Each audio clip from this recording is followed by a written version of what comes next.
ओम सहनाववतु सहनौ भुनक्तु सह वीर्यं करवावहै तेजस्विनावधीतमस्तु मा विद्विषावहै।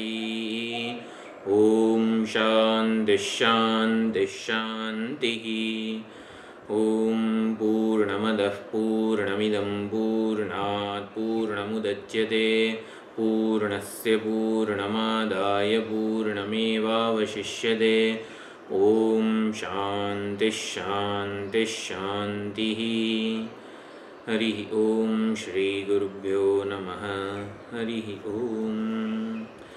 ओम वाङ् मे मनसि प्रतिष्ठिता मनो मे वाचि प्रतिष्ठितम् आविराविर्मयेदि वेदस्य माणीस्थः श्रुतं मे मा प्रहासीः अनेनादीतेन अहोरात्रान् सन्दधामि ऋतं वदिष्यामि सत्यं वदिष्यामि तन्मामवतु तद्वक्तारमवतु अवतु माम् अवतु वक्तारमवतु वक्तारम्। ओम शान्तिः शान्तिः शान्तिः। हरिः ओम श्री गुरुभ्यो नमः। हरिः ओम। सदाशिवसमारम्भां शङ्कराचार्यमध्यमाम् अस्मदाचार्यपर्यन्तां वन्दे गुरुपरम्परां वन्दे गुरुपरम्पराम्।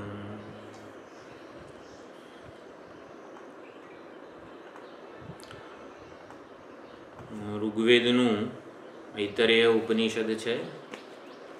एमां पहलो खंड એટલે પહેલા અધ્યાયનો પહેલો ખંડ, એમાં પહેલા અધ્યાયમાં 3 ખંડ છે। એમાં પહેલા ખંડની વિચારણા સમાપ્ત થઈ। પહેલા અધ્યાયમાં 3 ખંડ છે, એમાં 1 થી 2.5 ખંડ સુધી અધ્યારોપનું વર્ણન છે। પરબ્રહ્મ તત્વ પર અધ્યારોપ કરવામાં આવેલો છે અને પછી છેલ્લા એક મંત્રમાં અપવાદ કરવામાં આવ્યો છે। તો જે આટલું 1 થી 2.5 ખંડ સુધીનું જેટલું પોર્શન છે, परमात्मा आत्मा वा इदमेक एवाग्र आसीत, आ समग्र जगत एनी उत्पत्ति पहला एक अद्वितीय आत्मा ज हतुं। ए प्रमाणे उपक्रम थयो। सर्जन पहला जो एक अद्वितीय आत्मा ज होय तो अत्यारे पण आ संपूर्ण जगत रूपे जे अभिव्यक्त थई रह्यो छे ए पण एक अद्वितीय परमात्मा ज होय। जगत रूपे अभिव्यक्त थवुं ए परमात्मानो स्वभाव छे।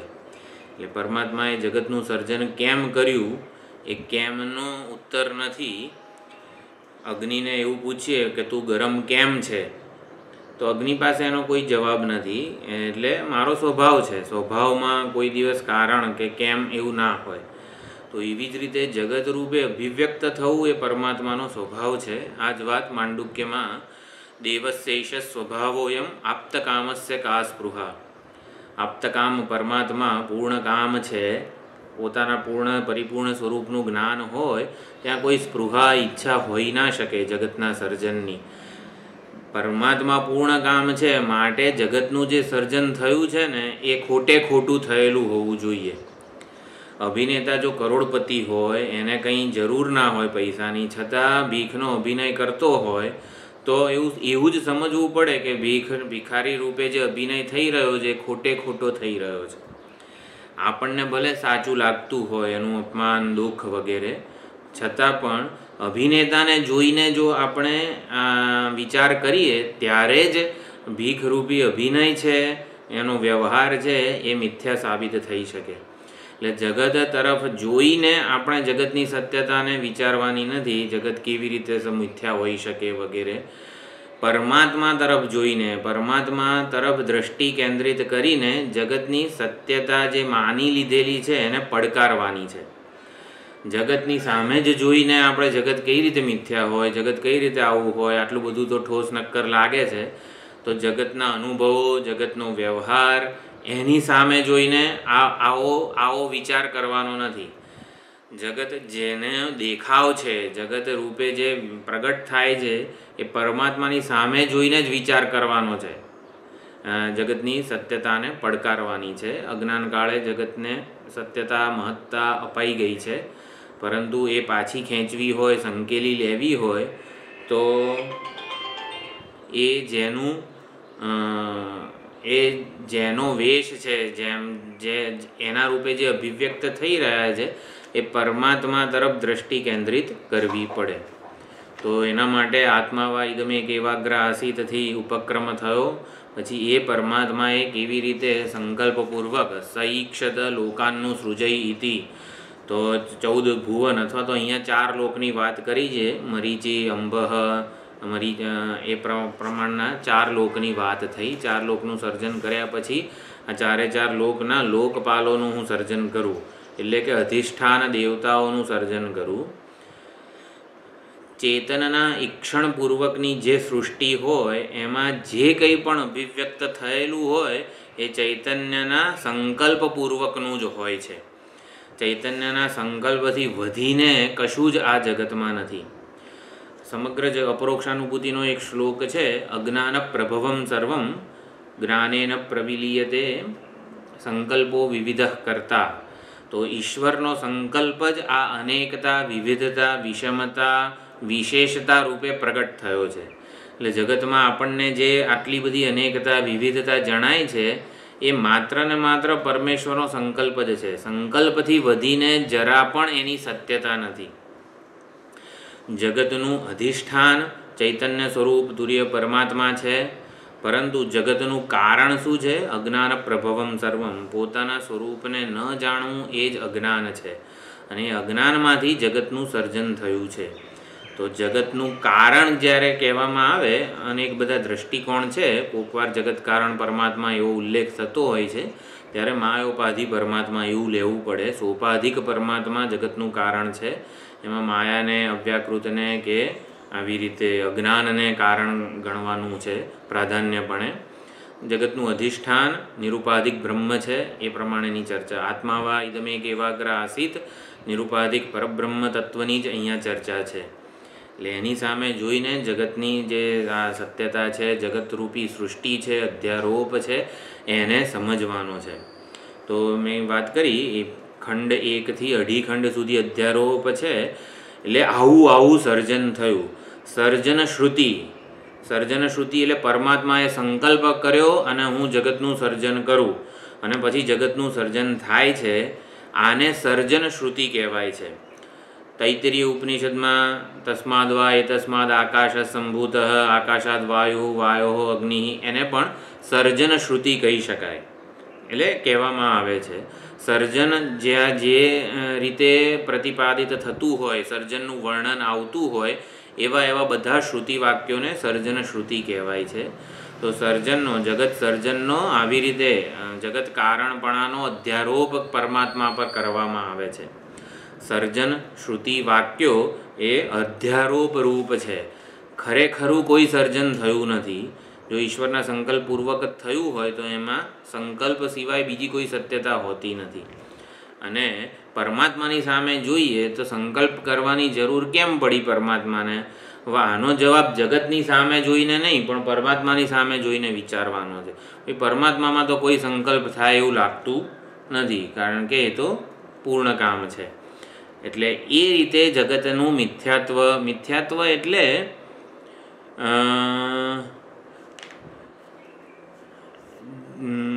એની સત્તા, એની રિયાલિટી જે છે એ આ ચેતનની સમાન સત્તામાં નથી. જગત મિથ્યા છે એટલે શું? નામ રૂપાત્મક જે છે એનું ઠોસ, એનું નક્કરપણું તો માત્ર અસ્થિભાતિ પ્રિય કે ચૈતન્ય જ છે. કોઈ પણ જડ વસ્તુ પણ કેમ ના હોય, એ પણ એનું જે ઠોસપણું, નક્કરપણું છે એનું અસ્થિભાતિ પ્રિય. જેમ કે આ મોબાઈલ આપણને ઠોસ નક્કર રૂપે જણાઈ રહ્યો છે. તો મોબાઈલ છે, મોબાઈલ ભાસે છે, મોબાઈલ મને પ્રિય છે. તો આ અસ્થિ, ભાતિ અને પ્રિય આપણને મોબાઈલમાં જણાય છે, ત્યાં જગતમાં જણાય છે. અસ્થિ, ભાતિ અને પ્રિય. થોડો વિચાર, વિશ્લેષણ વગેરે કરવા જઈએ ત્યારે એ અસ્થિ, ભાતિ, પ્રિય એના જોનારા જે ચેતન છે, જોનારામાં રહેલું છે. એટલે અસ્થિ, ભાતિ અને પ્રિય જડ વસ્તુનો સ્વભાવ નથી. અસ્થિ, ભાતિ, પ્રિય ચેતનનો સ્વભાવ છે. અને માટે આ સંપૂર્ણ જગત આ રીતે દ્રષ્ટાની દ્રષ્ટિમાં બાધિત થાય છે. દ્રષ્ટાની દ્રષ્ટિમાં એને સંકેલી શકવાની સ્વતંત્રતા છે આપણને. આ રીતે એનું મિથ્યાત્વ એટલે આમ નથી એવું નથી કહેવા માગતા. સર્પ મિથ્યા છે એટલે દોરી સત્ય છે, એના ઉપર ભાર મૂકવાનો છે. આપણને એમ કે સર્પ તો ખોટો છે, જે જણાય છે ખોટું છે, એવું નથી. સર્પ મિથ્યા છે એટલે દોરી અધિષ્ઠાન જે છે એ સત્ય છે. સર્પ રૂપે જે જણાઈ રહ્યું છે ને એ સત્ય છે. એમ જગત મિથ્યા છે જ્યારે કહીએ ત્યારે જગત એ વેશ છે પરમાત્માનો. ભિખારી મિથ્યા છે તો ભિખારી રૂપી વેશ મિથ્યા છે, નામ રૂપ અભિનય મિથ્યા છે. પરંતુ ભિખારીનો વેશ જેણે ધારણ કર્યો છે, ભિખારી રૂપે જે જણાઈ રહ્યો છે એ સત્ય છે. એટલે સાવે સાવ આમની અસ્તિત્વ જ નકારી નાખીએ છીએ એવું નથી. મિથ્યા શબ્દ નામ અને રૂપમાં પર્યવસાન પામે છે. જગત મિથ્યા છે એ વાક્યમાં. તો આવી રીતે અધ્યારોપ મેં ગ્રુપમાં લખ્યું હતું. અધ્યારોપનું તાત્પર્ય શું છે? જ્યારે જ્યારે અધ્યારોપ કરવામાં આવે છે પરબ્રહ્મ તત્વ ઉપર, નિરૂપાધિક નિર્ગુણ જે તત્વ છે આત્મતત્વ પરબ્રહ્મ તત્વ ઉપર જગતના સર્જનનો, જગતના કારણપણાનો અધ્યારોપ કરવામાં આવે છે, એના લીધે એના ઈક્ષણપૂર્વક, એના સંકલ્પપૂર્વક સર્જન થયું છે. તો અધ્યારોપનું તાત્પર્ય, અધ્યારોપનું વર્ણન જિજ્ઞાસુ મુમુક્ષુ માટે કેમ અગત્યનું છે? શા માટે શ્રુતિ આ 1 થી 2.5 ખંડ સુધી અધ્યારોપનું વર્ણન કરે છે? અધ્યારોપનું વર્ણન છે ને એટલે કેવું, કથા. હા, એક રાજા હતો, પછી એણે આમ કર્યું, એણે તેમ કર્યું. અધ્યારોપનું વર્ણન સ્વાર્થે તાત્પર્ય ધરાવતું નથી. પરમાત્માએ સંકલ્પ કર્યો, એણે લોકનું સર્જન કર્યું, લોકપાલોનું સર્જન કર્યું, પછી લોકપાલો ભૂખ્યા તરસ્યા થઈ ગયા, એમના માટે પરમાત્માએ અન્નનું સર્જન કર્યું, પછી આવું થયું, એમાં વિરાટ પિંડનું સર્જન થયું, એમાંથી બધી ઇન્દ્રિયો પ્રગટ થઈ, ઇન્દ્રિયોના અધિષ્ઠાન દેવતાઓ પ્રગટ થયા, એ વિષયોનો ભોગ કરવા લાગ્યા. આવું બધું સુંદર કથા. આમ આપણને આમ રામાયણની કોઈ કથા કહેતું હોય, રાજા રામ હતા, પછી વનવાસ થયો, આમ કેવું મજા આવે. તો અધ્યારોપનું વર્ણન ખાલી એક કથા છે. કથા હોય એટલે એનું સ્વાર્થે તાત્પર્ય નથી. એને છે ને સર્જન પાલન લય પ્રવેશ અને નિયમન, આટલા જે 5 શ્રુતિ કહેવામાં આવે છે, સર્જન શ્રુતિ, પાલન શ્રુતિ, પછી લય શ્રુતિ, પ્રવેશ અને નિયમન, આટલું જેટલું પણ વાક્યો કે વર્ણન શ્રુતિમાં છે એ અર્થવાદ છે. અર્થવાદ એટલે આવી રીતે કથા કે આખ્યાયિકા રૂપે છે. એનું સ્વાર્થે એવા ને એવા શબ્દોમાં એનો અર્થ સમજવાનો નથી, લક્ષણાએ અર્થ સમજવાનો છે. તો અધ્યારોપનું વર્ણન જિજ્ઞાસુ મુમુક્ષુ સાધક માટે કઈ રીતે અગત્યનું છે? અધ્યારોપ એ પરબ્રહ્મ તત્વની સામે જોઈને અધ્યારોપને સમજવાનો છે. કથામાં આમ મશગુલ નહીં થઈ જવાનું. પરમાત્માએ હા લોકનું સર્જન કર્યું, લોકપાલોનું સર્જન કર્યું, પછી આવું થયું, તેવું થયું, ભૂખ અને તરસથી એમને જોડી દીધા, વગેરે વગેરે. હા, આમ તેમ. એટલે કથામાં રસ નહીં લેવાનો. આ બધું કર્યું કોણે એના ઉપર નજર રાખીશું તો પછી આ જગત જે છે એની સત્યતાને આપણે થોડીક સંકેલી શકવાની સ્વતંત્રતા કેળવી શકીશું.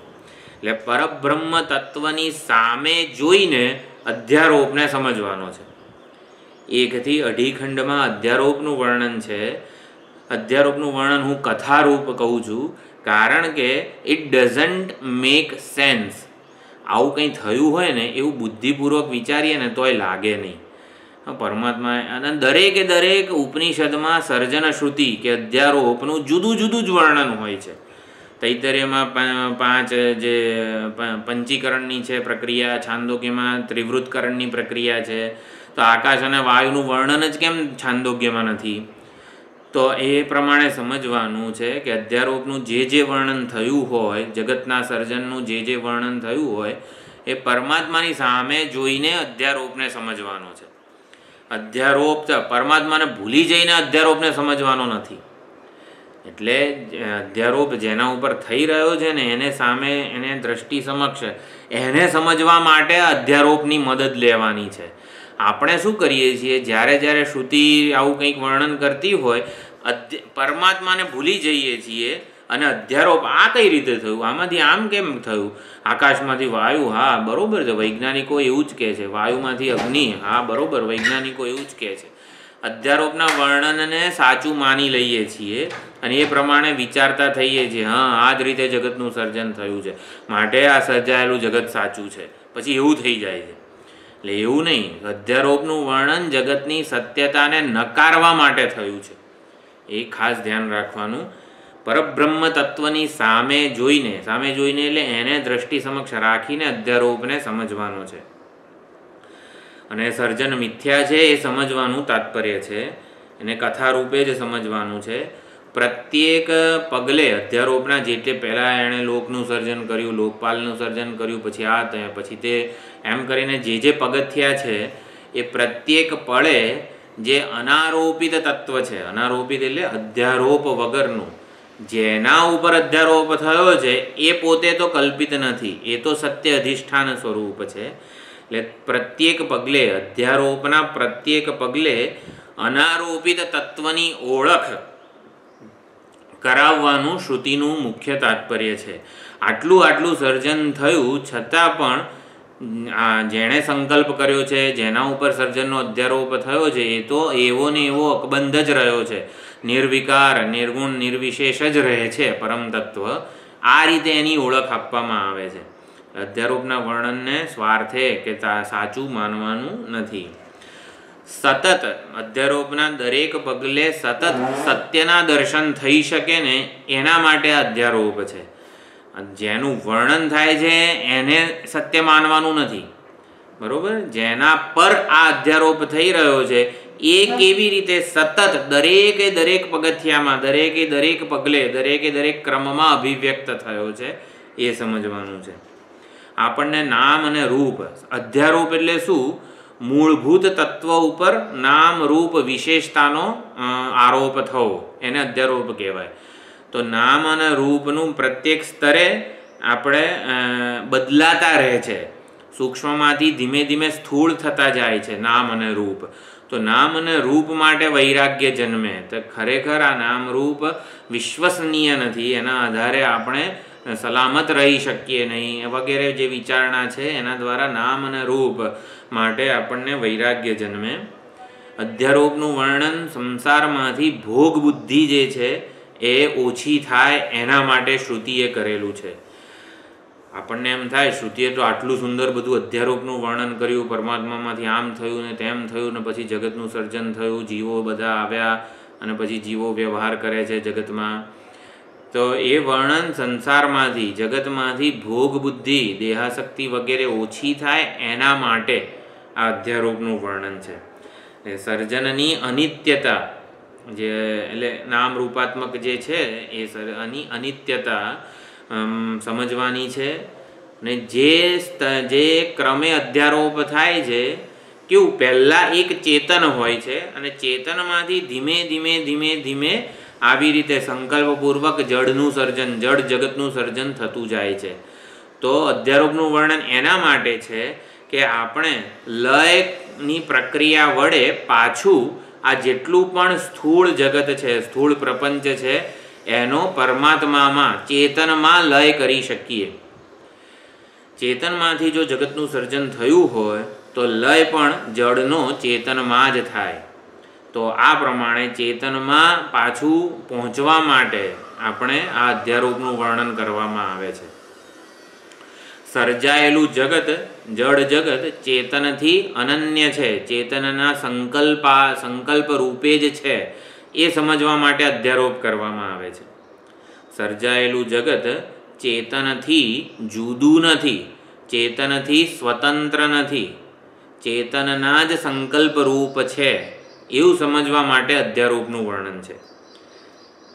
અને માટે સર્જન ને પ્રવેશ વગેરે, સર્જનનું બીજું એક મુખ્ય તાત્પર્ય એ છે, જ્યારે સર્જનની વાત આવે ને ત્યારે આપણા જિજ્ઞાસુઓ માટે સૌથી અગત્યની વિચારણા પ્રવેશ. એકવાર જગત સર્જાઈ જાય પછી પરમાત્મા પ્રવેશ કરે છે, એ પોતે સર્જેલા જગતમાં પરમાત્મા પ્રવેશ કરે છે. જ્યાં સુધી પરમાત્મા પ્રવેશે નહીં ને ત્યાં સુધી એનું જ્ઞાન થવાની આપણને કોઈ સંભાવના નથી. એટલે જગતનું સર્જન પરમાત્માએ કેમ કર્યું એનો સીધો આપણા માટે જવાબ શું છે? પરમાત્માનું જ્ઞાન થાય ને એટલા માટે પરમાત્માએ જગતનું સર્જન કર્યું. આપણને જે પ્રશ્ન થાય છે આવું જગત કેમ સર્જ્યું પરમાત્માએ, કે પરમાત્માને ઓળખી શકીએ ને માટે જ પરમાત્માએ જગતનું સર્જન કર્યું છે. તો સર્જન શ્રુતિ પ્રવેશ શ્રુતિ તરફ દોરી જાય છે. અને પ્રવેશ શ્રુતિ આપણા બધા માટે સૌથી વધારે, વેદાંતમાં સૌથી વધારે અગત્યની વાત હોય તો પ્રવેશ શ્રુતિ. પ્રવેશ શ્રુતિના તાત્પર્યને સમજી લઈએ, પ્રવેશ શ્રુતિની વિચારણા આપણે કોઈક રીતે આપણી પોતાની બનાવી લઈએ ને તો પરમાત્મા સીધી સરળ રીતે ઓળખાઈ જાય.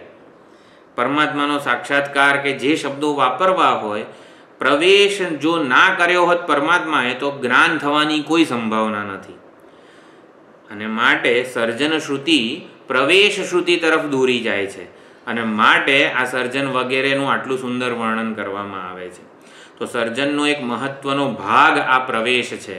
તો પ્રવેશને આધારે આપણે પરમાત્માનો સાક્ષાત્કાર હું સ્વરૂપે કરી શકીએ છીએ. પરમાત્મા આપણાથી ભાગી શકતા નથી. એકવાર પ્રવેશ ના કરે ને ત્યાં સુધી પરમાત્માનું જ્ઞાન, પરમાત્મા છટકી શકે છે આપણી દ્રષ્ટિમાંથી. પરમાત્મા જેમ સંતા કોકડી રમતા હોય કૃષ્ણ ભગવાન, તો પરમાત્મા સંતાઈ શકે છે, છટકી શકે છે આપણી દ્રષ્ટિમાંથી. પણ એકવાર આ પ્રવેશને આપણે સમજી લઈએ, પ્રવેશ શ્રુતિને, તો પછી આ પરમાત્મા આપણી નજરથી ઓઝલ થઈ શકે એમ નથી. દ્રષ્ટિ આપણી ત્યાં પરમાત્મા તરફ કેન્દ્રિત થઈ શકે છે. સાક્ષાત્કાર પરમાત્માનો સૌથી સરળ છે પ્રવેશ શ્રુતિ વાક્ય પ્રમાણે. તો પ્રવેશ શ્રુતિ વાક્ય પણ અહીંયા ખૂબ જ અગત્યનું છે, 13મા મંત્રમાં આવે છે. તો આટલી એક સર્જન કો, અધ્યારોપ કો, એની આટલી ચર્ચા કરી. નામ રૂપ અને કર્મનો અધ્યારોપ થાય છે અને એ બધું જ નામ રૂપ કર્મ એટલે ઉપાધિ. તો ઉપાધિનો જે અધ્યારોપ થાય છે એ ગમે તેટલો મહાન હોય પરંતુ સંસાર અંતર્ગત જ છે. એટલે અધ્યારોપનું સંપૂર્ણ વર્ણન જે છે એનાથી આ રીતે વૈરાગ્ય આપણે પામી શકીએ અને એના મૂળભૂત અનારોપિત તત્વ ઉપર આપણી દ્રષ્ટિ કેન્દ્રિત કરી શકીએ. એ હેતુથી અધ્યારોપનું વર્ણન છે. થોડોક અધ્યારોપ આગળનો જે ખંડ છે એમાં 2, 3, 4 મંત્રમાં થયો છે. પરમાત્માએ ઈક્ષણપૂર્વક જગતનું સર્જન કર્યું. આપણે વિચાર કર્યો અભિન્ન નિમિત્ત ઉપાદાન કારણ, બ્રહ્મસૂત્રની જે વિચારણા કરી હતી, પ્રકૃતિશ્ચ પ્રતિજ્ઞા દૃષ્ટાંત અનુપરોધાત. તો બહુ જ મહત્ત્વનું આ બ્રહ્મસૂત્ર છે, ભાષ્યકારે ઉદ્ધૃત કર્યું છે. એની વિચારણા દ્વારા પણ આપણે સમજ્યા હતા કે પરમાત્મા અભિન્ન નિમિત્ત ઉપાદાન કારણ છે. એટલે જડ જગત એ ચેતનમાંથી જ ઉત્પન્ન થયું છે. ચેતન જગત ચેતનના ઈક્ષણપૂર્વકનું જ છે.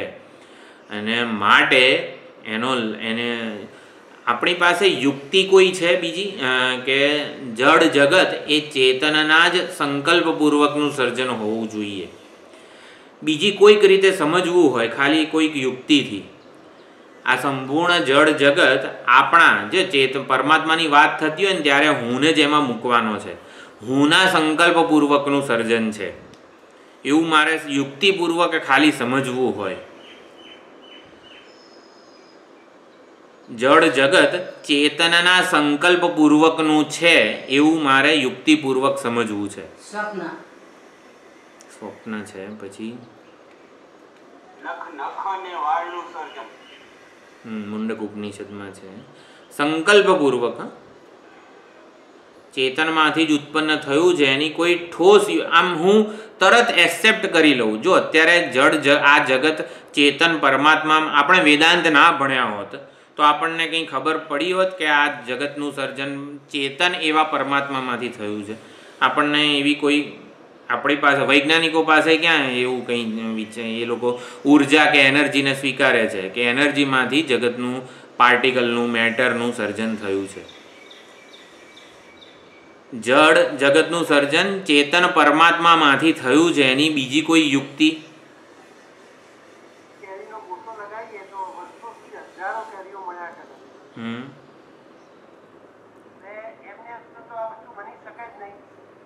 હા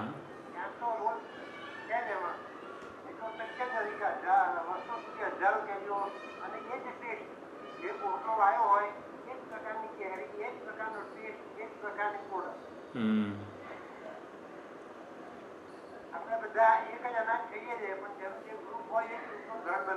હમ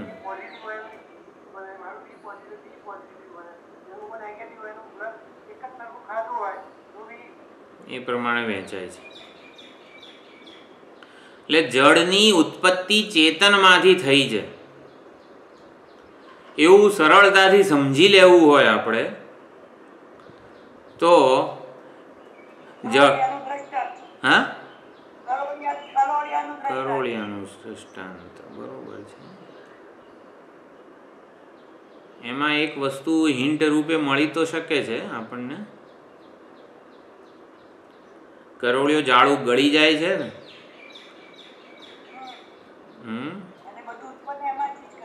હા, પોતાનામાંથી ઉત્પન્ન કરે છે.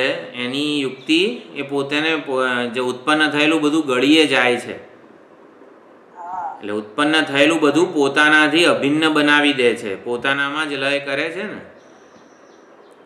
હા, તો જળ જગતનું સર્જન ચેતનમાંથી થયું છે એવું સમજવું હોય તો જળનો લય શેમાં થાય છે એ સમજી લેવું પડે. હા, જ્યારે સૂઈ જવું ને સુષુપ્તિમાં, આખો જગતને મારામાં સમાવીને સૂઈ જવું છું, આ સરળતાથી સમજી શકાય. અને માટે સમગ્ર જગતનું સર્જન હું જ ચેતન રૂપે કરું છું મારા સંકલ્પથી. મારી અધૂરી ઈચ્છાઓની પૂર્તિ માટે આખા જગતનું હું રોજે રોજ સર્જન કરું છું. અને જો ઈચ્છા ના હોય ને તો આવી રીતે જગતની સત્યતા બાધિત થઈ જાય. ઈચ્છા ના હોય, ઈચ્છા ક્યારે ના હોય? પૂર્ણ સ્વરૂપનું જ્ઞાન હોય ને ત્યારે ઈચ્છા ના હોય, અધૂરપમાંથી મુક્ત થવાની ઈચ્છા ના હોય, કંઈ પ્રાપ્ત કરવાની ઈચ્છા ના હોય. એટલે આ પ્રમાણે પણ સમજી શકાય, જળનો લય જળમાં નથી થતો, ચેતનમાં થાય છે. અને માટે જળની ઉત્પત્તિ પણ ચેતન થકી જ થવી જોઈએ, થતી હોવી જોઈએ. આપણને ખબર નથી જગતનું સર્જન થયું ત્યારે કોણ હતું, આપણી પાસે તો શ્રુતિ પ્રમાણ જ છે, પણ આપણો રોજબરોજનો અનુભવ છે. આખા જળ જગતને મારાથી અભિન્ન બનાવીને હું સૂઈ જઉં છું, મારામાં સંકેલી લઉં છું, મારામાં લય કરી દઉં છું આખા જગતનો. અને માટે જળનું સર્જન ચેતનમાંથી જ થાય છે, ઉત્પત્તિ પણ મારામાંથી જ થાય છે. તો ચલો, આ પ્રમાણે થોડીક વિચારણા થઈ. દ્વિતીય ખંડ છે. દ્વિતીય ખંડમાં બધું મેં કીધું કથારૂપ વર્ણન છે, પરંતુ આ પહેલો મંત્ર છે ને એ આપણા જિજ્ઞાસુ માટે વૈરાગ્ય પ્રાપ્તિ માટેનો આ ભાષ્ય ભાગ છે. જો મંત્રમાં તો એટલી બધી કંઈ વિચારણા નથી, પણ ભાષ્યકારે બહુ જ સુંદર વૈરાગ્ય પ્રેરક આખી વિચારણા રજૂ કરી છે કે જેથી સંસાર પ્રત્યે આપણો વૈરાગ્ય દ્રઢ થઈ જાય. તો સમષ્ટિ દેવતા, જો લોક અને લોકપાલનું સર્જન થયું છે, પછી લોકપાલ જે અગ્નિ વગેરે જે અધિષ્ઠાતા દેવતાઓ છે એ આ વ્યષ્ટિ શરીરમાં વિરાટનો એક પિંડ બન્યો હતો, એમાંથી એક એક એક એક ઇન્દ્રિયો પ્રગટ થઈ, એમાંથી અધિષ્ઠાન દેવતાઓ પ્રગટ થયા. આટલી વાત પહેલા ખંડમાં થયેલી છે. હવે એ વિરાટ એટલે સમષ્ટિ દેહ હતો. સમષ્ટિ દેહમાં સમષ્ટિ આ ઇન્દ્રિયો ગોલકો અભિવ્યક્ત થયા હતા, અને એમાંથી પછી સૂક્ષ્મ સૃષ્ટિ ઇન્દ્રિયો ઉત્પત્તિ થઈ અને ઇન્દ્રિયોના અધિષ્ઠાન દેવતાઓ ઉત્પન્ન થયા. થોડી ઘણી બધી વાર થઈ ગઈ છે આ બે, એટલા માટે આ થોડુંક નવું લાગે. આ લોકપાલનું સર્જન, ઇન્દ્રિયોનું સર્જન, આ બધું ચર્ચા પહેલા ખંડમાં થઈ ગઈ છે. તો હવે એ દેવતાઓએ પોતાના વિષયોનું ગ્રહણ કરવા માટે, એટલે ભોગ માટે પરમાત્માને પ્રાર્થના કરી કે અમને કોઈ વ્યષ્ટિ દેહ આપો, સમષ્ટિ રૂપે તો અમે ભોગ નથી કરી શકીએ, એમ કોઈ વ્યષ્ટિ દેહ આપો કે જેથી ભોગ થઈ શકે. માટે હવે વ્યષ્ટિ શરીરોની ઉત્પત્તિનો આખો ક્રમ આવે છે. તો ઐતરેય ઉપનિષદ પહેલો અધ્યાય બીજો ખંડ, એનો પહેલો મંત્ર છે તાહા એતાહા દેવતાહા. તો દેવતા શબ્દ સ્ત્રીલિંગ છે સંસ્કૃતમાં, એટલે તાહા એતાહા દેવતાહા સૃષ્ટાહા. તો એ દેવતાઓ, અધિષ્ઠાન દેવતાઓનું સર્જન થયું, જે ઈશ સંકલ્પપૂર્વક સર્જાયા હતા તે અધિષ્ઠાન દેવતાઓ અસ્મિન મહતી અર્ણવે પ્રાપતન. આ મહાન એવા સાગરમાં, મહાન અગાધ એવા સાગરમાં પ્રાપતન પડી ગયા, આવીને પડી ગયા. અહીંયા અર્ણવ એટલે સંસાર સાગરમાં જે અધિષ્ઠાન દેવતાઓ પ્રગટ થયા હતા વિરાટ રૂપી પિંડમાંથી, એ આ મહાન સંસાર સાગરમાં પડ્યા. પડ્યા એટલે આવી પડ્યા, એટલે સંસાર ચક્રમાં ફસાઈ ગયા એવું કહેવાય. એને આનો વિચાર કરીશું સંસાર સાગર શું છે. તમ એટલે તે જે દેવતાઓ જે આ સંસાર સાગરમાં પડી ગયા એ સમગ્ર પિંડને, વિરાટ પિંડ જે હતો એને પરમાત્માએ અશનાયા પીપાસાભ્યામ અન્વવાર્જત.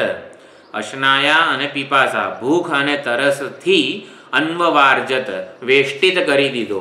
વિરાટ રૂપી પિંડ જે સંસાર સાગરમાં પડ્યો, જે સંસાર રૂપી જળમાં પડ્યો, એને પરમાત્માએ ભૂખ અને તરસથી અન્વવાર્જત એટલે યુક્ત કરી દીધો, જોડી દીધો. ભૂખ અને તરસ સાથે દેવતાઓને, વિરાટને જોડી દીધો.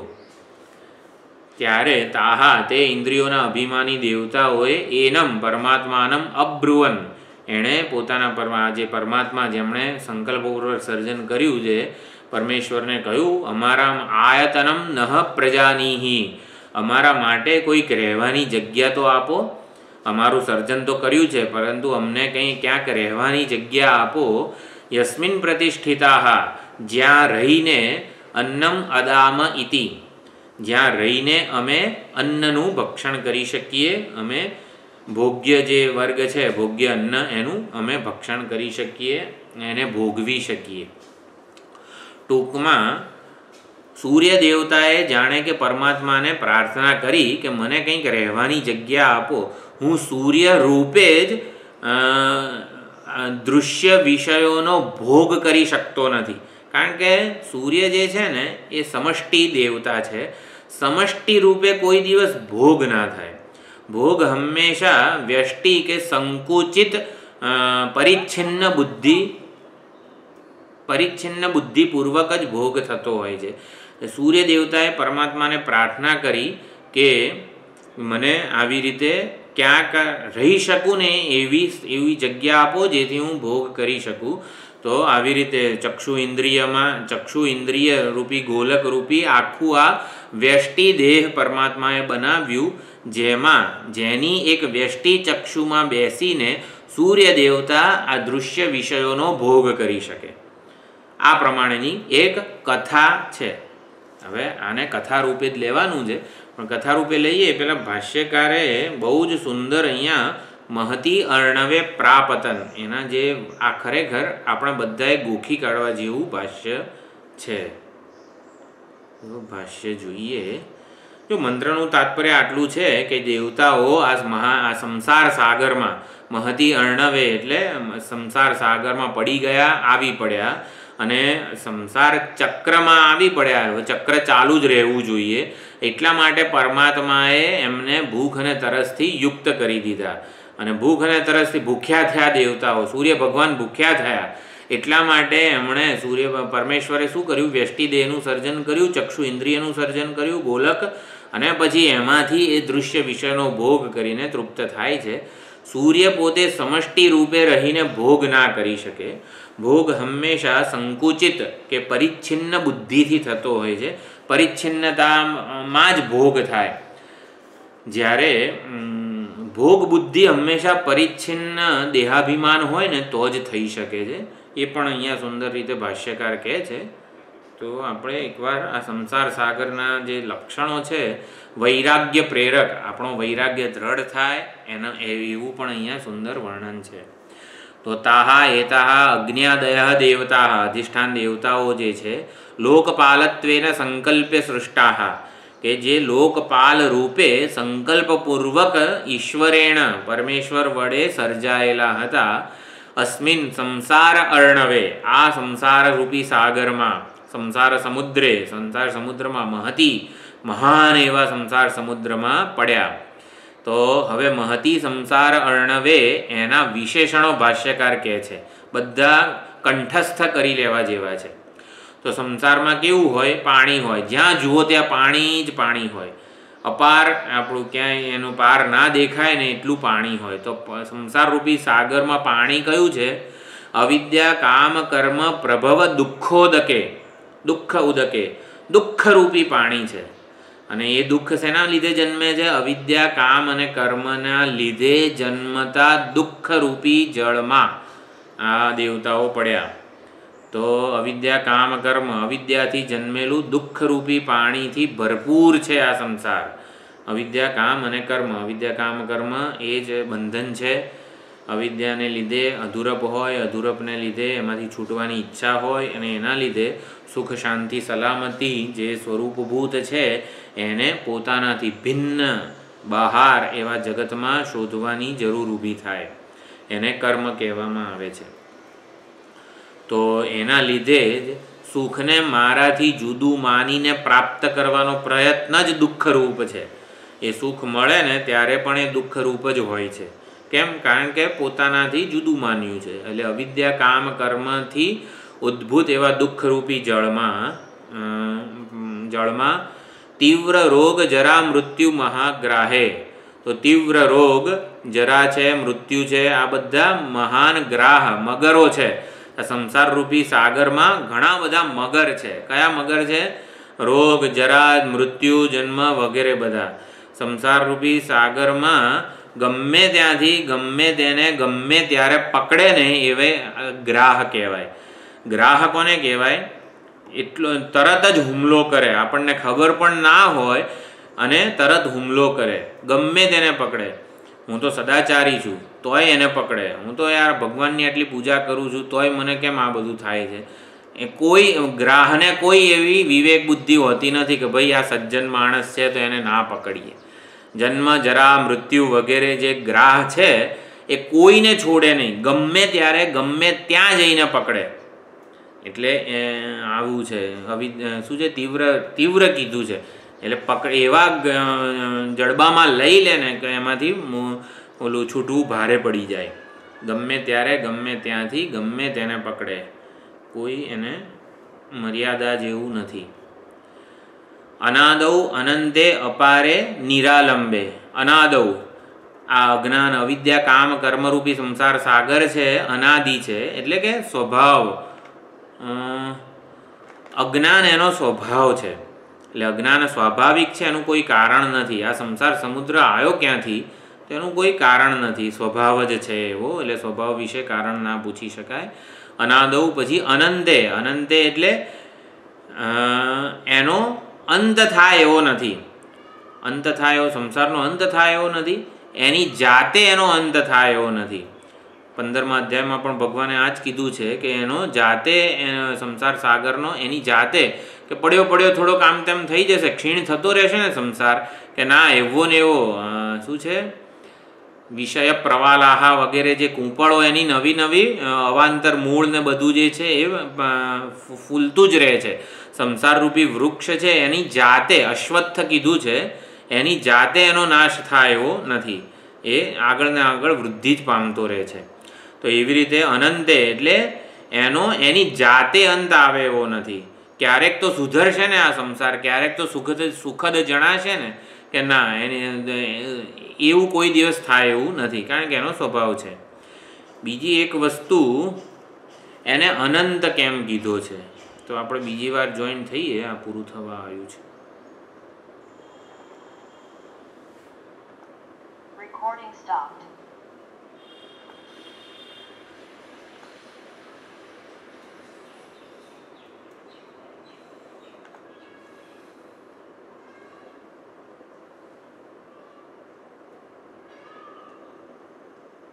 Recording in progress.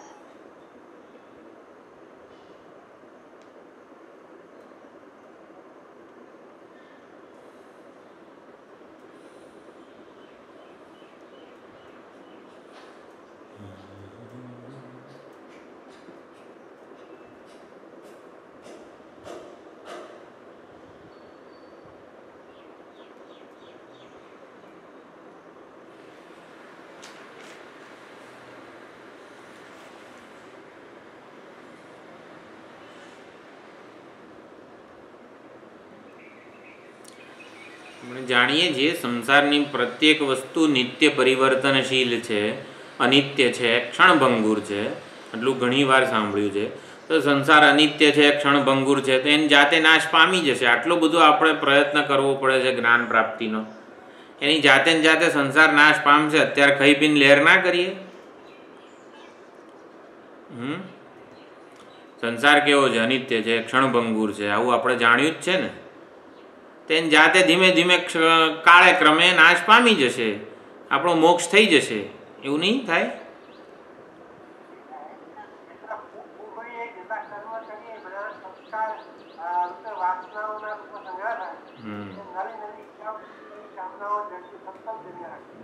જન્મ્યા કરે. સંસાર રૂપી સાગર જે છે, સંસાર કો એટલે અને અનંત કેમ કીધો છે કે એનો અંત થાય એવો નથી. હવે સંસારનો અંત લાવવો હોય, ચાલો આપણે તો આમ બધું સાંભળ્યું, જ્ઞાનથી તત્કાળ નાશ પામે સંસાર વગેરે, કારણ કે અવિદ્યાની ઉપજ છે, બધું બરાબર. એનો તત્કાલ અંત લાવવો હોય, સંસારનો તત્કાલ અંત લાવવો હોય તો શું કરવું પડે?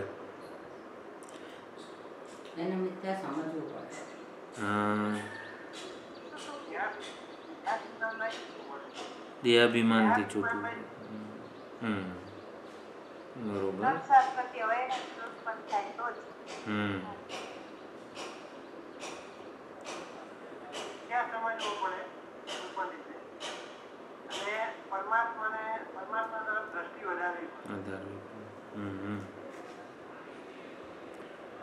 સ્વપ્ન આપણે જોઈ રહ્યા હોઈએ, સ્વપ્નનો જે અનાદિ અને અનંત કહેવાય, કારણ કે એનો દેશ અને કાળ જુદો જ હોય છે. એટલે પોતાની જાગ્રત વ્યક્તિત્વના અજ્ઞાનથી સ્વપ્નનું સર્જન થાય છે. અને સ્વપ્નનો તત્કાળ અંત કરવો, એવું બિહામણું સ્વપ્ન આવતું હોય, ચાલુ જ હોય. હવે કોઈક રીતે આ બિહામણા ભૂત વગેરે ગમે તે સ્વપ્નથી આપણે છૂટવું છે, તત્કાળ છૂટી જવું છે, તો શું કરવું પડે? તોડવું પડે, જાગી જવું પડે. હા, જાગ્યા વગર સ્વપ્નમાંના દુઃખ કે સ્વપ્નમાંથી છૂટવાનો કોઈ ઉપાય છે? અત્યંત બિહામણું સ્વપ્ન આવતું હોય, સારું છૂટવું છે, અથવા તો કંઈક બહુ સારું સ્વપ્ન આવતું હોય, આપણે મલકાતા હોઈએ, ઓલો બાજુનો રૂમ પાર્ટનર હોય એને ખબર પડી જાય કે આ સપનું જોઈ રહ્યો છે, આને લોટરી લાગે છે સ્વપ્નમાં, અને એમાંથી જગાડવો, એટલે જાગવું પડે તો સ્વપ્નમાંથી છૂટી શકાય. રૂમ પાર્ટનરને એવું થાય છે કે એના જે મનોકલ્પિત જે સ્વપ્ન સૃષ્ટિ છે એમાં ખાલી એ રાચે નહીં, તો એટલે જાગ્યા વગર સ્વપ્નમાંથી છૂટાય એવું નથી. બિહામણું સ્વપ્ન હોય તો પણ, એટલે સ્વપ્નમાં આપણે કંઈક સાધના કરીએ, આમ કંઈક પ્રાણાયામ કરીએ ને વેદાંત શ્રવણ કરીએ સ્વપ્નમાં, તો પછી જાગી જઈએ ને? ના જગાય. હા, એટલે વાત એમ છે કે સ્વપ્નમાંથી આપણે જાગવું હોય તો આ પ્રમાણે સ્વપ્નનો અંત લાવવો હોય તો જાગ્યા વગર સ્વપ્નનો અંત નથી. એવી રીતે જાગ્રત આ જગત જે છે એમાંથી પણ આપણે જાગવું પડે. એટલે જાગ્યા વગર આ જગતનો અંત આવે એવો નથી. ટૂંકમાં અનંત શબ્દ એટલા માટે વાપર્યો છે, અનંત એટલે અનંતકાળ સુધી રહેવાનું છે, એવું ને એવું રહેવાનું છે, એવો અર્થ નથી. જાગ્યા વગર અંત આવે એવો નથી. સ્વપ્નનો પણ અંત જાગીને જ આવે છે. માટે ભાષ્યકાર અહીંયા અનંત લખે છે કે આમાંથી પણ જાગવું જ પડે, અવિદ્યારૂપી ઊંઘમાંથી જાગવું જ પડે. પછી અપાર છે, જ્યારે એટલે અપાર દુઃખ છે. આ સંસારમાં કોઈને પણ આપણે જોઈએ ને તો એ દુઃખી જ હોય, કોઈ દિવસ સુખી ના હોઈ શકે કાયમ. એટલે જ્યારે જ્યાં જે કોઈને પણ જોઈએ એ દુઃખી તો હોય, ભલે દુઃખ એમાં આવી રીતે ગર્ભમાં રહેલું હોય, અત્યંત સુખી સમૃદ્ધ એવો લાગતો હોય, છતાં પણ એના ગર્ભમાં તો દુઃખ જ હોય છે. અપારે પછી અગાધ એટલે અત્યંત ઊંડું.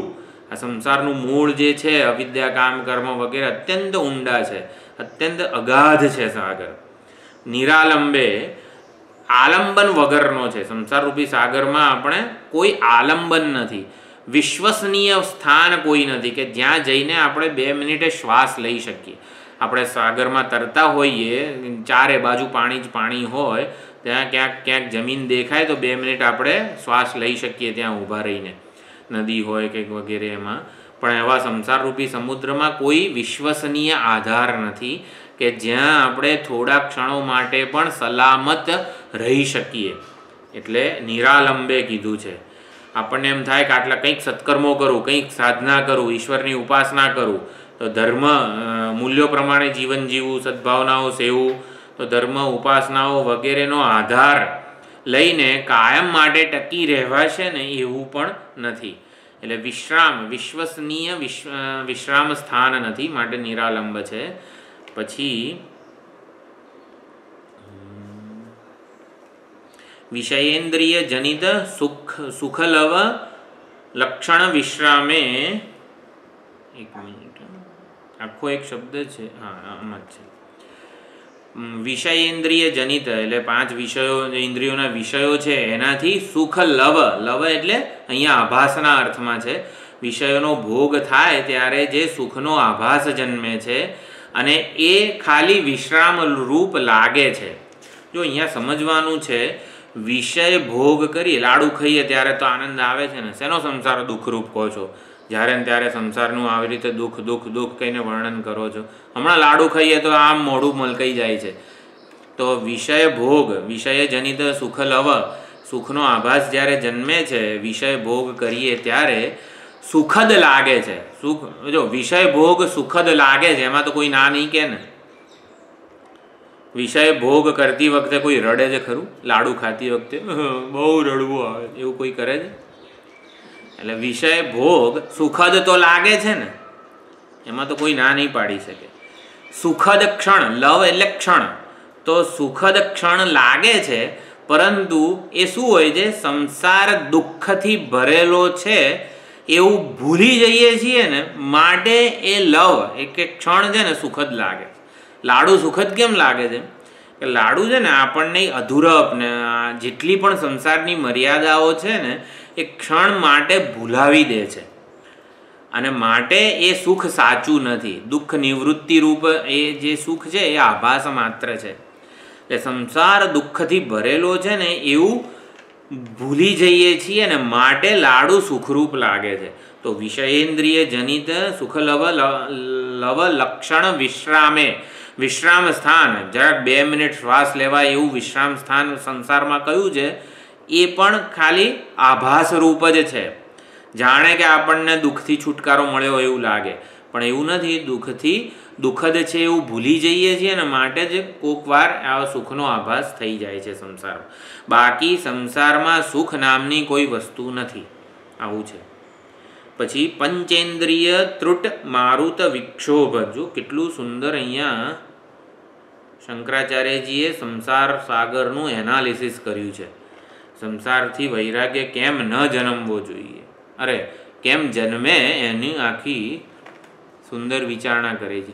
પંચેન્દ્રિયાર્થ ત્રુટ મારુત વિક્ષોભ ઉત્થિત અનર્થ શત મહાઉર્મૌ, કેવા કેવા વિશેષણો વાપર્યા છે બધા. પંચેન્દ્રિય એટલે 5 ઇન્દ્રિયો, એના અર્થ એટલે વિષયો, એ વિષયો રૂપી ત્રુટ, ત્રુટ એટલે ભૂખ, ત્રુટી જે છે એટલે મારુત વિક્ષોભ, મારુત એટલે પવન અને વિક્ષોભ એટલે આ વિષયેન્દ્રિય, વિષયના ભોગ એટલે વિષયો જે છે 5 ઇન્દ્રિયોના, એની ભૂખ રૂપી જે આ મારુત એટલે પવન છે, એ પવન એવો વાય કે આપણને વિક્ષોભિત, ક્ષુભિત કરી નાખે, વિચલિત કરી નાખે. અને એનાથી શું થાય છે? ઉત્થિત, એનાથી જન્મેલું અનર્થ શત મહાઉર્મૌ, સંસાર સાગરમાં બહુ મોટા મોટા મોજા છે. તો એ મોજા માટે પવન કયો છે? તો આ પવન છે. ઇન્દ્રિયોના જે વિષયો છે એની ભૂખ, એ ભૂખરૂપી પવનને લીધે અત્યંત સંસાર સાગરમાં બહુ મોટા મોટા મોજા ઉછળી રહ્યા છે, અને મોજાની થપાટ એવી વાગે ને કે અનેક અનર્થમાં ફસાઈ જઈએ, અનેક અનર્થ જન્મે છે. કેટલું સુંદર રૂપક આપ્યું છે. એટલે વધુ ને વધુ તૃષ્ણારૂપી વિષય મૃગ તૃષ્ણારૂપી વાયુ ગમે ત્યાં ગમે તેને ગમે ત્યારે ઉડાડે છે અને માટે આ ભયંકર મોજા વગેરેની થપાટ એવી આ મોજાની થપાટ જેણે ખાધી હોય એને ખબર પડે થટાક દઈને એમ આવે એટલે વિષયેન્દ્રિય જે તૃષ્ણા છે એ આવી રીતે મારુત વલોવી નાખનારા મારુતના મોજા જેવા છે. પછી સંસાર સાગરની બીજી એક આ મર્યાદા છે મહારૌરવાદી અનેક નિરયગત હા હા ઇત્યાદિ કૂજિત આક્રોશન ઉદ્ભૂત મહારવે. સંસાર સાગર શાંત છે કે બધા કંઈક ઘોંઘાટ થઈ રહ્યો છે? તો મહાન ઘોંઘાટ થઈ રહ્યો છે સંસાર સાગરમાં. ક્યાંય શાંતિ નથી, ક્યાંય નિરાત નથી, શાંતિ નથી. તો કે શેનો ઘોંઘાટ છે? હા હા, અરે મરી ગયો, એ વાગ્યું, આમ તેમ થયું, એમ કરીને હા હા કરીને બૂમો ઘોંઘાટ સંભળાય છે. કયો છે? હા, મહારૌરવ ક્યાં ગયું? મહારૌરવ આદિ અનેક નિરય એટલે નરક. તો રૌરવ રૌરવ નરકની જે આપણે ગરુડ પુરાણમાં વર્ણન સાંભળીએ ને તો આમ હલી જઈએ, ઊંઘ જ ના આવે એ દિવસે. તો એવું મહારૌરવ રૂપી જે આ નરક છે એમાં જે યાતનાઓ હોય છે એમાં કઈ યાતના? હા હા, અરે મરી ગયો એમ કરીને જે બધા બૂમો પાડતા હોય છે, હાહાકાર કરતા હોય છે, ત્રાહિમામ પાહિમામ પોકારતા હોય છે ઇત્યાદિ કુજિત. તો આ સંસારમાં આ કોઈની હા હા અરે આમ તેમ થયું એમ કોઈને સંભળાય છે? અત્યારે તો કેવી શાંતિ છે નહીં? અત્યારે આ આપણે ક્લાસ ચાલુ છે ત્યારે ક્યાંય હા હા એમ કરીને કોઈ બૂમો પાડે છે? આપણને તો કોઈ બૂમો સંભળાતી નથી. ખાલી બધું વર્ણન કર્યું શંકરાચાર્યજી. કોઈ આવી રીતે દુઃખથી પીડિત હોય એવું બૂમો પાડે છે? તો અહીંયા એક શબ્દ લખ્યો છે કુજિત, એટલે ધીમેથી કૂજન કરવું. કોયલ કૂજન કરે તો કેવું આમ સુંદર ધીમેથી કરે. એટલે સંસારમાં બધા લોકો હા હા એવી બૂમો ઘોંઘાટ કરી રહ્યા છે, પણ છે ને ધીમો અવાજ છે. કોઈને આપણને જે જગતમાં આસક્ત હોય ને એને સંભળાતો નથી. કુજિત આક્રોશ અને ઉદ્ભૂત મહારવે, અત્યંત દુઃખના બરાડા. બાળક હોય તોય રડતો હોય, યુવાન હોય તોય રડતો હોય, આધેડ વયનો થાય તોય રડતો હોય, વૃદ્ધાવસ્થામાં આવી રીતે ઘોંઘાટ બૂમો જ પાડતો હોય હા હા કરીને દુઃખથી એની. પછી સંસારનું આટલું બધું દોષ દર્શન કરો છો, વર્ણન કરો છો, કેટલું બધું ખરાબ બધું વર્ણન કરો છો, આટલું બધું વૈરાગ્ય જન્મી જાય. કંઈક સંસારનો એક તો અમને ફાયદો તો નહીં પણ કંઈક એક શું કહેવાય સારો ગુણ તો કહો અમને. જેમ કળિયુગના કેટલા બધા દોષો છે પણ એક ગુણ છે ને કળિયુગમાં, હરિનામ સંકીર્તનથી મુક્તિ થઈ જાય. તો એવી રીતે આ સંસાર આ કહે છે કે તમે આટલું બધા મારા દોષનું વર્ણન કરો છો, એકાદ ગુણ તો મારો કહો. તો હા ભાઈ, સંસાર રૂપી સાગરનો કિનારો છે, બરોબર? કિનારો તો હોય સાગરનો. તો સંસાર રૂપી સાગરના કિનારે પહોંચી જઈએ તો આ જે જળ કે શું હતું? અવિદ્યા કામ કર્મ રૂપી જે દુઃખ, એમાંથી જન્મેલા દુઃખરૂપી જળ હતું તે જળથી છૂટી શકાય છે. જો કિનારે પહોંચી જઈએ તો સંસારના દુઃખદ એવા જળથી છૂટી શકાય છે. તો એના માટે નાવડી કઈ છે અને કિનારો શું છે? તો મોક્ષ તીરે, તો મોક્ષ કિનારો છે અને એના માટે સત્ય, આર્જવ, દાન, દયા, અહિંસા, શમદમ, ધૃત્યાદિ આત્મગુણ પાથેય પૂર્ણ જ્ઞાન ઉડુપે. હવે આ પરમાત્માએ સંસાર સાગરમાં નાખ્યા તો છે, પરંતુ પાથેય એટલે એક તો નાવડી આપી છે અને નાવડીમાં થોડું ખાવાનું પણ આપેલું છે. પાથેય એટલે જે આપણે ટ્રેનમાં જતા હોઈએ તો થોડુંક જે ખાવાનું લઈ જઈએ સાથે, પથ્યાસન ભાથું જેને કહેવાય, તો એ ભાથું પણ આપેલું છે અને નાવડી પણ આપેલી છે. તો સત્ય, આર્જવ, દાન, દયા વગેરે જે આત્મગુણો, સદ્ગુણો, સદ્ભાવનાઓ વગેરે જે છે એ પાથેય છે. એ પાથેય સહિત આપણા મૂળ સ્વભાવના જે ગુણો છે એ જ આપણા માટે ભાથું છે. એ ભાથાના આધારે આપણે જ્ઞાનરૂપી આ જે નાવડી છે આપણી એ સંસાર સાગરમાંથી કિનારે પહોંચાડી શકીએ છીએ. તો જ્ઞાન ઉડુપ એટલે જે તરાપો કે નૌકા વગેરે જે કહેવાય એ તરાપાવાળી નૌકા આપેલી છે આપણને, અને એનાથી વિવેક બુદ્ધિપૂર્વક આપણે તરી શકીએ છીએ. વિવેક બુદ્ધિપૂર્વક તરવાનો ઉપાય મળી જાય છે વિવેકીને. અને કયા માર્ગે આ વિવેકી આગળ વધે છે? તો મોક્ષ સત્સંગ સર્વ ત્યાગ માર્ગે, આ જ્ઞાન ઉડુપે એકવાર આપણને નૌકા મળી જાય સંસાર સાગરમાં, પાથેય મળી જાય, ભાથું મળી જાય, પછી સત્સંગ અને સર્વકર્મ સંન્યાસ રૂપી માર્ગે એ આગળ વધે છે. ગુરુપસત્તિ અને સર્વકર્મ સંન્યાસ આ બે તરાપા છે, બે નૌકા છે. એ નૌકાના જે તરાપા છે એના આધારે એ આપણી જે નૌકા છે શરીરરૂપી એને આપણે મોક્ષ તીરે પહોંચાડી શકીએ છીએ. તો હા, ઉડુપે મોક્ષ તીરે અસ્મિન મહદી અર્ણવે પ્રાપતન. તો દેવતાઓ આવા મહાન એવા અગાધ સંસાર સાગરમાં પતિતવત્ય પડી ગયા. તો વૈરાગ્ય પ્રાપ્તિ માટે ભાષ્યનો આ ભાગ છે. તો અવિદ્યાને લીધે પોતાના સાચા બ્રહ્મ સ્વરૂપને ન જાણવાને લીધે જે અધૂરપ દેહાભિમાન પરિચ્છિન્ન ઉપાધિને હું માની લઈએ એટલે અધૂરપ થાય, અપૂર્ણતા ચાલે, અને અધૂરપ અપૂર્ણતામાંથી મુક્ત થવાની ઈચ્છા જન્મે, સંકલ્પ થાય, કર્મો થયા કરે. અવિદ્યા કામ અને કર્મરૂપી આ જળ છે અને એનાથી દુઃખરૂપી અવિદ્યા કામ કર્મ એ જ દુઃખ છે. એના દુઃખરૂપી જળથી સંસાર સાગર ભરેલો છે. હવે સંસારમાં પડ્યા આ બધા દેવતાઓ પડ્યા એટલે શું? પરમાત્મા જ પોતે ઈશ્વરના સંકલ્પપૂર્વક જ સર્જાયા છે એવું એમને ભાન ના રહ્યું, અને માટે સંસાર મહતી સંસાર અર્ણવે પ્રાપતન. તો સંસાર એટલે શું? અહીંયા દેહાભિમાન. દેહાભિમાનને સંસાર કહો, અધૂરપને સંસાર કહો. તો એ સંસારમાં પોતાને મર્યાદિત પરિચ્છિન્ન ઉપાધિ માનવી એને અહીંયા સંસાર કીધો છે. જે પોતાને પરિચ્છિન્ન ઉપાધિ માને છે એ કોઈ દિવસ દુઃખમુક્ત હોઈ ના શકે. જે પોતાને એક પરિચ્છિન્ન ઉપાધિ માને છે, ગમે તેવો ઉત્કૃષ્ટ હોય, ઉપાધિનું અભિમાન એને હોય, છતાં પણ એ દુઃખમુક્ત ના હોઈ શકે. કેમ? કારણ કે આ શ્રુતિ મંત્રએ જ કહી દીધું, સંસાર સાગરમાં પડી ગયો છે એટલે દુઃખમુક્ત ના હોઈ શકે.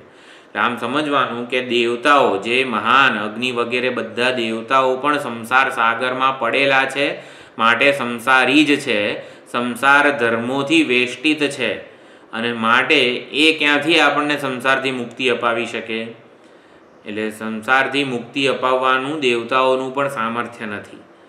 અને દેવતાત્મભાવ, હિરણ્યગર્ભ સાથે આત્મભાવ વગેરે જે બૃહદારણ્યક ઉપનિષદમાં પણ ચાલે છે, ઉપાસનાથી ઈષ્ટ દેવતા સાથે એકત્વ તાદાત્મ્ય આપણે પ્રાપ્ત કરી લઈએ તો પણ એ સાયુજ્ય મુક્તિ સુધી આપણને લઈ જાય. ઉપાસનાનું અંતિમ ફળ શું છે? સાયુજ્ય મુક્તિ. સાયુજ્ય મુક્તિ એટલે એ દેવતા સાથે આપણું સાયુજ્ય થાય, આપણે એક થઈ જઈએ. તો સાયુજ્ય મુક્તિ પ્રાપ્ત કરીને પણ સંસાર અંતર્ગત જ રહેવું પડે, કારણ કે દેવતાઓ પોતે સંસાર અંતર્ગત છે, અને માટે આપણે એમના જેવા વિશેષ મહાન સામર્થ્યવાન થઈશું ને તોય સંસારથી મુક્તિ નહીં મળે. એટલે સંસારથી મુક્તિ માટે જાગવું જ પડે, એવું જ અહીંયા કહેવાનું છે. એટલે ગમે તેવી ઉપાધિને મહાન વિશિષ્ટ બનાવવાથી પણ સંસારથી મુક્તિ મળે એમ નથી. ગમે તેવા મહાન કર્મો કરીને, મહાન ઉપાસનાઓ કરીને પણ કર્મ અને ઉપાસનાથી આ સમજવાનું છે, ગમે તેવા મહાન કર્મો કરું ને તો હું પરિસ્થિતિ જગતની બદલી શકું છું. જગતમાં કંઈક મારે પરિસ્થિતિ બદલવી છે તો મહાન કર્મો કરું, મહાન સત્કર્મો કરું તો જગતમાં પરિસ્થિતિ બદલી શકું છું, અને ઉત્કૃષ્ટ ઉપાસના કરું તો મારી મનોદશા બદલી શકું છું. આ કર્મ અને ઉપાસનાથી જગતની પરિસ્થિતિ બદલી શકાય અને મારી મનોદશા માનસિકતા બદલી શકાય, પરંતુ સંસારમાંથી સાચી રીતે મુક્તિ મળે એમ નથી. એટલે કર્મ અને ઉપાસના યથા કર્મ યથાશ્રુતમ એવી પણ જે શ્રુતિ હતી, એટલે કર્મથી આપણને જે કર્મો જેવા કર્મો કર્યા હોય એવો બીજો દેહ પ્રાપ્ત થાય, પણ જેવી ઉપાસના કરી હોય, જેવા વિચારો સેવ્યા હોય, જે પ્રમાણે આપણો માનસિક વિચાર વૃત્તિઓ હોય એ પ્રમાણેની મનોદશા મળે. એટલે અત્યંત ધનાઢ્ય વ્યક્તિને ત્યાં જન્મ થયો હોય પણ છતાં પણ મનોદશા કૃપણ હોઈ શકે છે. તો મનોદશા માનસિકતા એ ઉપાસનાનું પરિણામ છે, અને જે કંઈ ઉપાધિ ગતિ થાય છે એ કર્મ પ્રમાણે થાય. કર્મ પ્રમાણે જે ગતિ થાય એમાં જે માનસિકતા હોય એ ઉપાસનાથી નક્કી થતી હોય છે. તો સંસારમાં ડૂબેલો કોઈ પણ જીવ કેમ ના હોય, હિરણ્યગર્ભ પણ કેમ ના હોય, પરંતુ એ દુઃખી તો હોય જ છે. અહમ અને મમનું પરિચ્છિન્ન તાદાત્મ્ય અભિમાન હોય ત્યાં એ કોઈ દિવસ દુઃખમુક્ત હોઈ શકે નહીં. હિરણ્યગર્ભ જીવ પણ એક મહાન ઉપાધિ છે અને છતાં પણ એમાં આ અહમ અને મમનું પરિચ્છિન્નતાનું અભિમાન છે, માટે એનો વાંક નથી દુઃખી હોવામાં. સંસારમાં જગતમાં દુઃખી હોવાનો કોઈનો વાંક નથી, વ્યક્તિ વસ્તુ પરિસ્થિતિનો વાંક નથી. પરિચ્છિન્નતાનું અભિમાન જે છે ને એ જ દુઃખરૂપ છે. એટલે દેહાભિમાન કહો, પરિચ્છિન્નતાનું અભિમાન કહો વગેરે પણ આ એ જ દુઃખનું કારણ છે. અહીંયા આ દેવતાઓ પણ સંસાર અંતર્ગત જ છે એમ કરીને દેવતાઓની નિંદા નથી કરવામાં આવી, પરંતુ એટલું જ કહેવું છે કે એટલે દેવતાઓનું હલકું કંઈક બોલવામાં નથી આવતું. આપણને વૈરાગ્ય જન્મે ને એના માટે એક ઓબ્જેક્ટિવિટી કે નિષ્પક્ષતાથી જ આ વિચાર કરવાનો છે. એટલે એ ખાસ ધ્યાન રાખવાનું. ઇન્દ્ર વગેરે જે પદવી છે, ઇન્દ્ર એટલે અહીંયા પદવીની વાત છે, એને પણ અસુરોનો ભય હોય, અશ્વમેધ કરનારાનો ભય હોય છે. સંસાર ધર્મોથી બધા દેવતાઓ યુક્ત જ છે, તો એ આપણને ક્યાંથી સંસારથી મુક્તિ અપાવી શકે. એટલે સંસારથી મુક્તિ ક્યારે મળે? ઉપાધિનું અભિમાનથી મુક્ત થવું પડે. ઉપાધિના અભિમાનથી યુક્ત એવા દેવતાઓ કેવી રીતે આપણને ઉપાધિના અભિમાનથી મુક્ત કરી શકે? એના માટે જ્ઞાનની જ જરૂર છે. સોપાધિક પરમાત્માના જ્ઞાનથી મુક્તિ ના થાય, એટલા માટે પરમાત્માના નિરુપાધિક સ્વરૂપને જ જાણવું પડે છે. એટલે પરમાત્માએ આ વિરાટ જે પિંડ હતો એને સંસાર ચક્ર ઉપર ચઢાવી દીધો. હવે સંસાર ચક્ર ચાલુ છે, વિરાટને એમાં મૂકી દીધો છે. એટલે ભૂખ અને તરસથી એ વીંટળાઈ ગયો છે અને જોડી દીધો છે. બધા સંસાર ધર્મો એને લાગી ગયા છે. વિરાટમાંથી જે વ્યષ્ટિઓ ઉત્પન્ન થઈ એ બધા સંસાર ધર્મોથી યુક્ત જ છે. ભૂખ અને તરસ વડે ભગવાને બધાને રવાડે ચડાવી દીધા છે, ધંધે લગાડી દીધા છે. ભૂખ અને તરસ એટલે અહીંયા શું આપણે જે સમજીએ છીએ ભૂખ તરસ એ નહીં, અધૂરપ પરિચ્છિન્નતાનું અભિમાન એને અહીંયા ભૂખ અને તરસ કીધી છે. પરમાત્માએ અશ્નાયા પીપાસાથી બધા દેવતાઓને યુક્ત કરી દીધા, એટલે ભૂખ્યાને તરસ્યા બનાવી દીધા. તો ભૂખ અને તરસ અહીંયા પરિચ્છિન્નતાનું અભિમાન, ઉપાધિનું જે સંકુચિત અભિમાન છે ને એને અહીંયા ભૂખ અને તરસ લેવાની છે. પોતાનું સ્વરૂપ ભૂલી જઈને આવી રીતે પરિચ્છિન્ન ઉપાધિને હું માની લઈએ પછી એ ચાલે. હું સિવાય જો આપણને આ મોબાઈલ અનિત્ય છે, ક્ષણભંગુર છે, એનો તમને કોઈનો વાંધો છે? આ મારા હાથમાં જે મોબાઈલ છે એ અનિત્ય છે, ક્ષણભંગુર છે, મર્યાદિત છે, એક જ દિવસ બેટરી ચાલે છે, તમને કોઈ વાંધો નથી. પણ મને ભાઈ હા એની સાથે હું જોડાયો ને, એટલે પરિચ્છિન્ન વસ્તુ સાથે જ્યારે હું જોડાય ને ત્યારે એ હુંને ચાલે, એની મર્યાદા આપણને ખૂંચે કે ના ભાઈ મારો મોબાઈલ છે ને એ તો યાર ભાઈ એને અનિત્ય ના કહેશું, એને દુઃખરૂપ ના કહેશું. કેમ? એ હું સાથે જોડાયો માટે આપણે એવી અપેક્ષા રાખીએ છીએ. એટલે પરિચ્છિન્ન વસ્તુ તો નિર્દોષ જ છે, પરંતુ એને જ્યારે હું સાથે જોડીએ છીએ ને ત્યારે એની પરિચ્છિન્નતાનો આપણે આપણા પર આરોપ કરીએ છીએ અને પછી દુઃખી થઈએ છીએ. એટલે ખાસ આ ભૂખ અને તરસ એટલે પરિચ્છિન્નતાનું અભિમાન. અને વિરાટના એટલે દેવતાઓએ પરમેશ્વરને પિતામહ એવું છે ને, સ્રષ્ટારમ પરમેશ્વરમ એમણે પ્રાર્થના કરી. એટલે અગ્નિ વગેરે જે અધિષ્ઠાન દેવતાઓના પિતા વિરાટ છે અને વિરાટના પિતા પરમેશ્વર, જેમણે આ સંકલ્પપૂર્વક સર્જન કર્યું. એટલે મંત્રમાં પિતામહ શબ્દ છે. તો આવી રીતે એમણે પ્રાર્થના કરી કે અમને આવી રીતે વ્યષ્ટિ શરીર આપો જેથી અમે શરીરમાં રહીને ભોગ કરી શકીએ. વ્યષ્ટિ દેહનું સર્જન કરો એવી પ્રાર્થના કરી કે જેથી અમે આ દેહાભિમાનથી જે ઈચ્છા પૂર્તિ થાય એનાથી અમે સુખી વિષય ભોગ કરી શકીએ. તો અત્યારે આટલું વર્ણન રાખ્યું છે. મંત્ર 2, 3 વગેરે અધ્યારોપનું જ બધું વર્ણન ચાલુ રહે છે. પછી મેઇન અગત્યનો મંત્ર 11મો છે. પરમાત્માનો પ્રવેશ 11મા મંત્રમાં થાય છે. બાકીની જે જરાક કથા ટાઈપ છે, કથાનું શું પ્રયોજન છે, તાત્પર્ય છે આપણે સમજ્યા.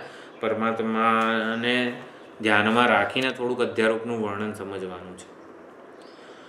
ઓમ પૂર્ણમદઃ પૂર્ણમિદં પૂર્ણાત પૂર્ણમુદચ્યતે પૂર્ણસ્ય પૂર્ણમાદાય પૂર્ણમેવાવશિષ્યતે. ઓમ શાંતિ શાંતિ શાંતિ. હરિ ઓમ શ્રી ગુરુભ્યો નમઃ. હરિ